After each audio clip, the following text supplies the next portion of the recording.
Hi, I'm Sharon, and today I want to talk to you about you finally saw that you're being emotionally abused and you want to get a divorce.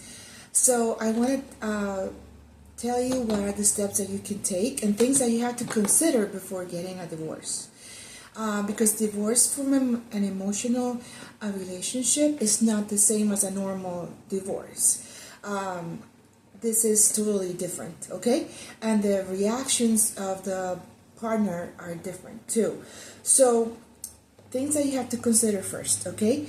The things that, because in this case, it's not going to be something that the partner is going to be taking consideration of you, or he's going to be wanting everything is going to be treated equally or anything like that. In this case, the emotionally abusive person is going to try to leave you with nothing, penniless. He wants to create the most damage.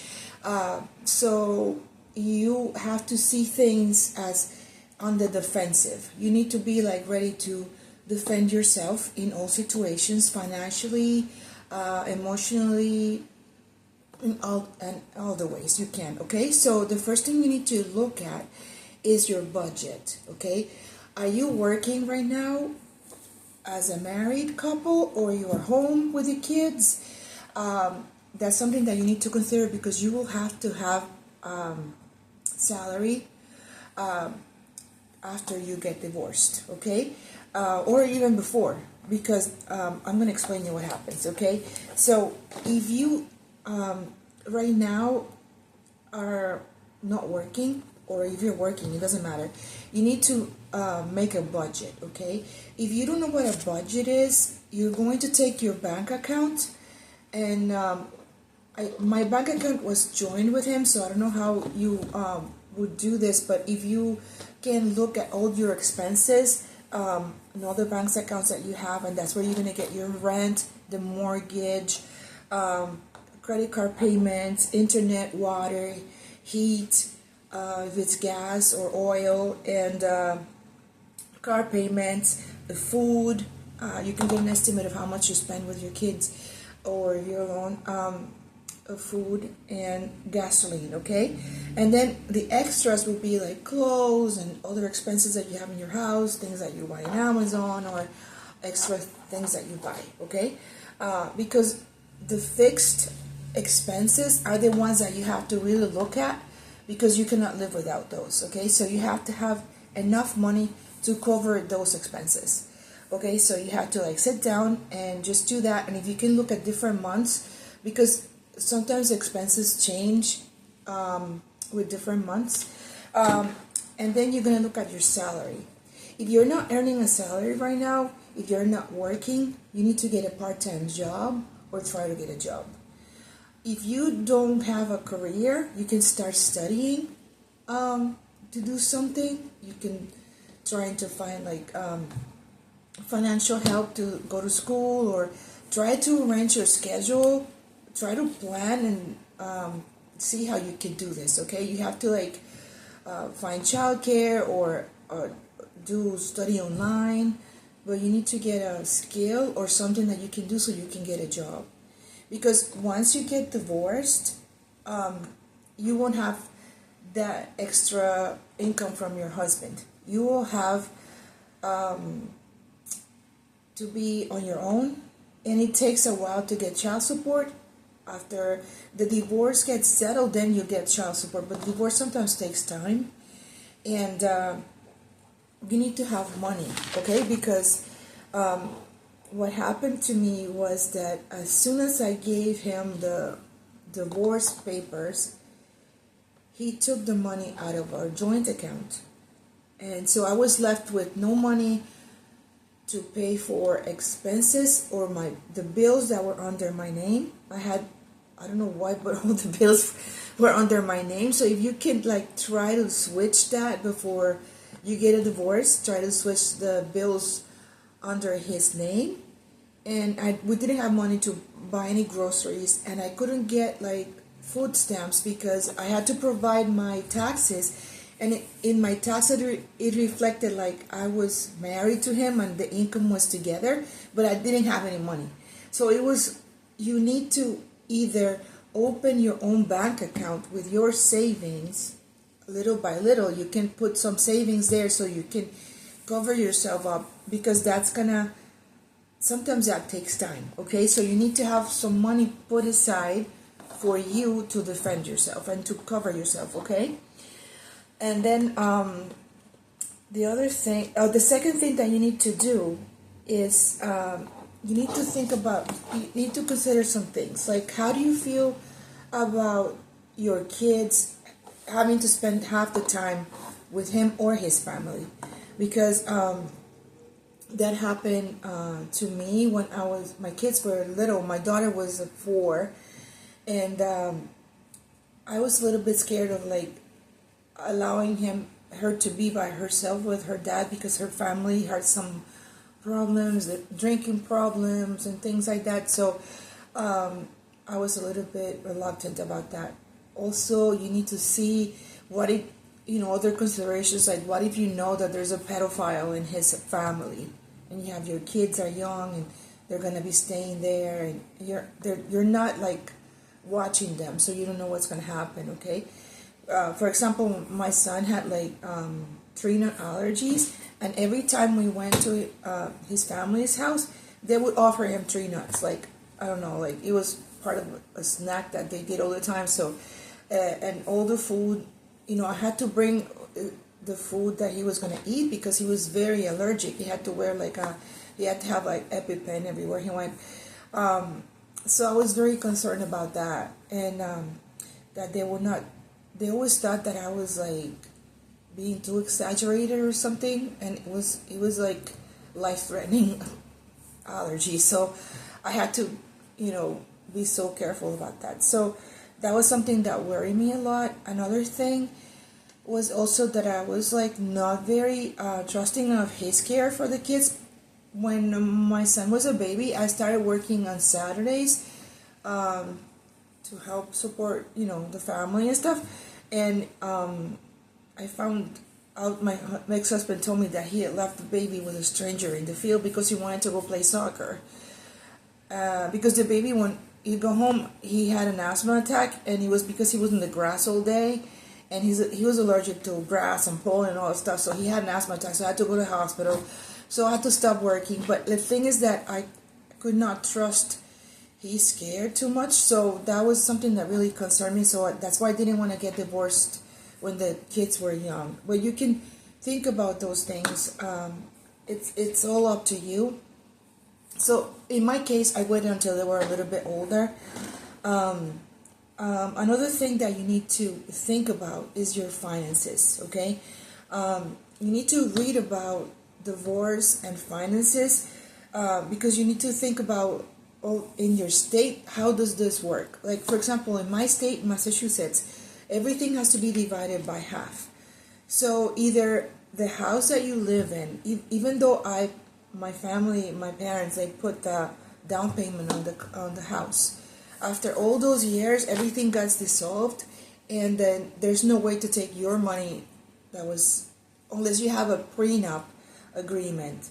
So you have to really read about these things beforehand. You do all this stuff, because sometimes people don't want to sell their houses because of emotional ties or whatever. But if you don't have the money to buy the house from him, you won't be able to keep it. You have to sell it and divide it, and also your retirement accounts. I had a pension, I had a retirement account, and everything has to be divided. It's been 6 years and we're still in court about that and everything, but if it is finally going to be done, and you have to be ready to accept that, and to how are you going to deal with that when the time comes and you get retired, okay?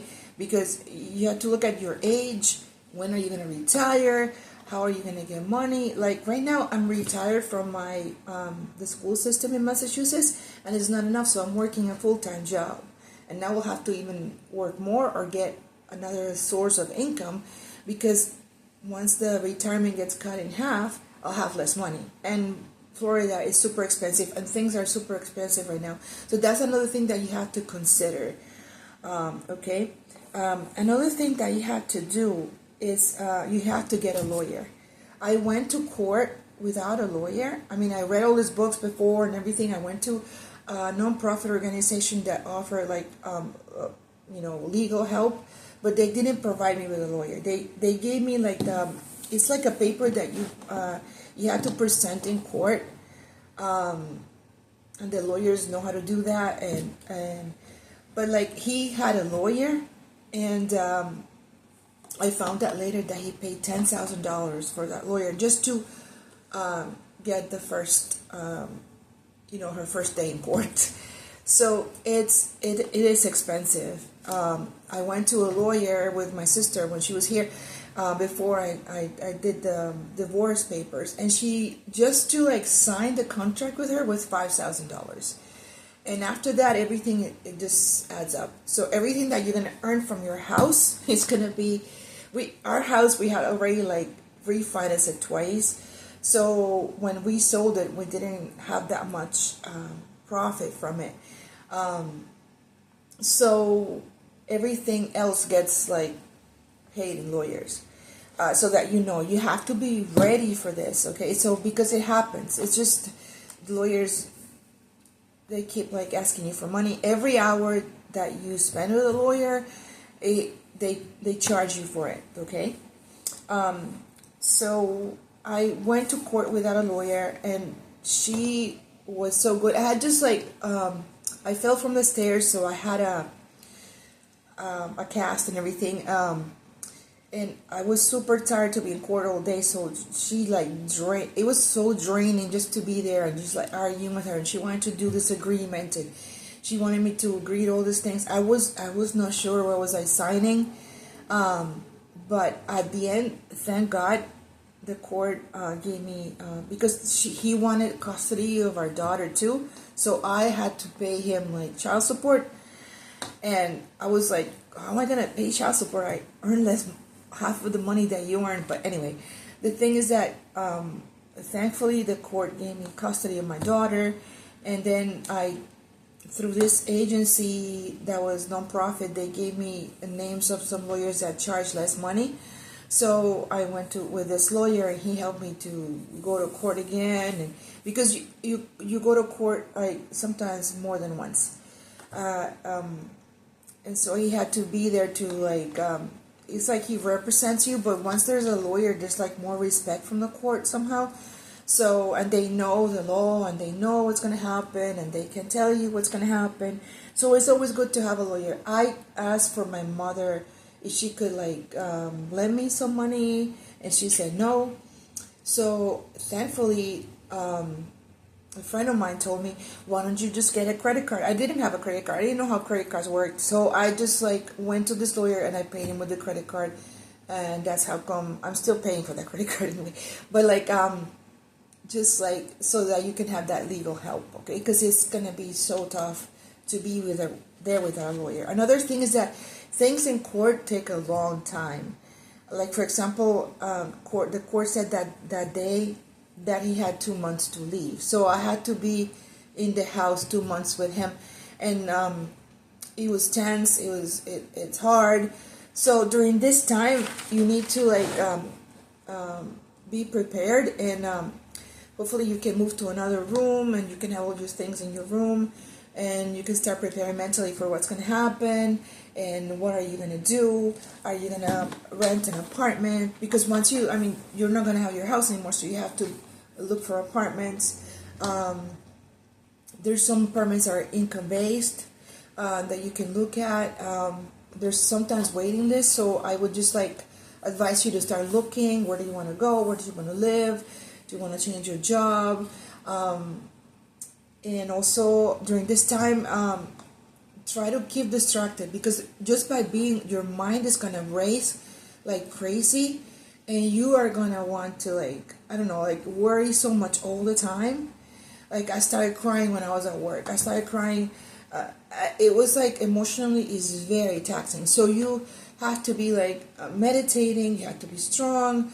Thankfully, because I fell down the stairs, I had some time off that I could be at home and just think about everything and read books and meditate. And you need to distract yourself during this time. You cannot be like thinking about this all the time, because it's going to drive you crazy. So keep going to your psychologist, keep reading books, keep talking to your friends, keep journaling, try to keep calm, meditate, listen to music, listen to other people that have gone through the same things, because it's going to be tough. This is like going to war, so you have to be ready, okay? Going through a divorce with an abusive person is not fun. He's going to try to leave you penniless. He's going to try to like make you feel really bad emotionally. He's going to leave everything to you. Like me and my son, we had to paint the house by ourselves. We had to prepare the house for like the open house by ourselves. We had to do everything ourselves. He left. He took all the money from the account. He didn't care. He was gone. So the divorce said that we had to like divide the things. So everything was left to me to do. So get ready. This is hard, but you can do this. Okay? Just try to keep calm and do not panic.